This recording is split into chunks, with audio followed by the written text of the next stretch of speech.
बिस्मिल्लाहिर्रहमानिर्रहीम। अस्सलाम वालेकुम। मैं मुदस्सर शाही एडवोकेट और आप देख रहे हैं हमारा YouTube channel legal issues.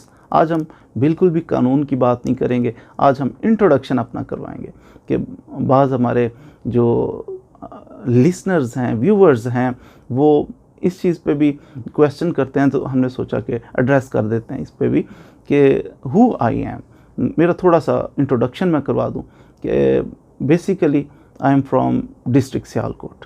Sialkot से मैं बिलोंग करता हूँ। सियालकोट की तहसील है डस्का और वहीं पे मेरी एजुकेशन थी। उसके बाद मैट्रिक तक मैंने डस्का से तालीम हासिल की। उसके बाद एफएससी प्री मेडिकल ये Lahore government college of science Wahdat road Lahore, यहाँ से एफएससी की प्री मेडिकल। उसके बाद फिर गवर्नमेंट कॉलेज गुजरांवाला, वहाँ से बीएससी बॉटनी ज़ूलॉजी और केमिस्ट्री में मैंने की। उसके बाद फिर पंजाब यूनिवर्सिटी से हमने कर लिया जनाब एलएलबी। उसके बाद एलएलएम किया सुपीरियर यूनिवर्सिटी से, और उसके बाद बल्कि उससे पहले ही लॉ के प्रोफेशन से मैं हो गया अटैच। मेरे उस्ताद साहब थे डॉक्टर अकमल सलीमी, अल्लाह ताला उनकी मग़फ़िरत फरमाए। तो ज़िंदगी में चंद अच्छे लोग जो बहुत ही अच्छे डिफरेंट थे, तो उनमें से वो एक थे। उनसे बहुत कुछ सीखा। मैंने ये सीखा उनसे कि इंतहाई उनमें एक चीज़ जो मैंने ऑब्ज़र्व की वो ये थी कि कम्प्लेक्स नहीं था। दो तरह के कम्प्लेक्स होते हैं। एक इन्फीरियरिटी कम्प्लेक्स होता है कि बंदा खुद को समझे कि मैं बस गरीब हूँ, मैं ये हूँ, मैं वो हूँ, मैं किसी से कम हूँ। तो इसमें मर जाता है बंदा। खुद को छुपाने के लिए सोसाइटी में शो करते हैं कि जनाब नहीं, कहीं किसी को पता ना चल जाए कि मैं गरीब हूँ। इन्फीरियरिटी कम्प्लेक्स में मारे जाते हैं लोग। दूसरे सुपीरियरिटी कम्प्लेक्स, नहीं मैं तो वकील हूँ, मैं तो वो हूँ, मैं तो ये हूँ, असी थे चौधरी उन्हें। तो ये इस चक्कर में ही बेचारे पता नहीं कहाँ घूम रहे होते हैं, इंसानों की दुनिया में तो रहते नहीं। तो ये दोनों किस्म के कम्प्लेक्स नहीं होने चाहिए लाइफ में। उनके अंदर ये चीज़ बिल्कुल आजिज़ी, जहाँ आजिज़ी है वहाँ आजिज़ी है। गरीब लोगों के साथ भी वैसे बैठते थे और अपने से छोटों के साथ, इवन के अपने क्लर्क को भी साहब कह के मुखातब करते थे। राना साहब बात सुनिए। वो बाज़ वकला कहते हुए, यार आपके क्लर्क हैं, मुंशी है, उसको आप साहब कहते हैं। तो कहते हैं नहीं जी, बस अल्लाह की नज़र में तो सब। तो वो साहब कहते थे, राना साहब ज़रा बात सुनिए, बड़ी बात है। तो यानी इंतहाई सॉफ्ट स्पोकन, मैं कुछ भी नहीं हूँ, वो ऐसे सॉफ्ट स्पोकन थे, इतना प्यारा बोलते थे, नरम बोलते थे कि बस।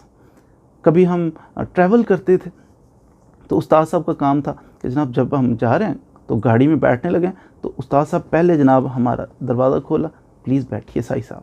उसके बाद फिर ख़ुद बैठते थे। तो हम शौक हो जाते थे कि ये क्या है, यानी वो तो बड़े हैं, उनकी एज इतनी ज़्यादा है और हम तो यंग एडवोकेट्स हैं, लेकिन वो हमें भी कभी साहब के अलावा नहीं बुलाते। ओए तू, ये तो कभी कॉन्सेप्ट ही नहीं।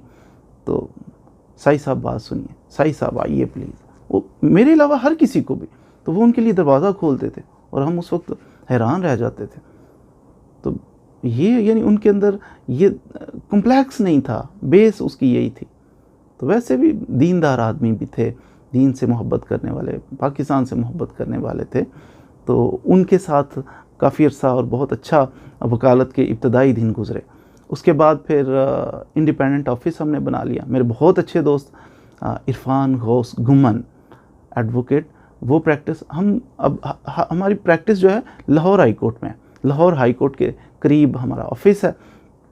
तो यहाँ पर हम दोनों पार्टनरशिप पे मिल के हम काम कर रहे हैं और बहुत ज़्यादा सेटिस्फाइड हैं एक दूसरे पे।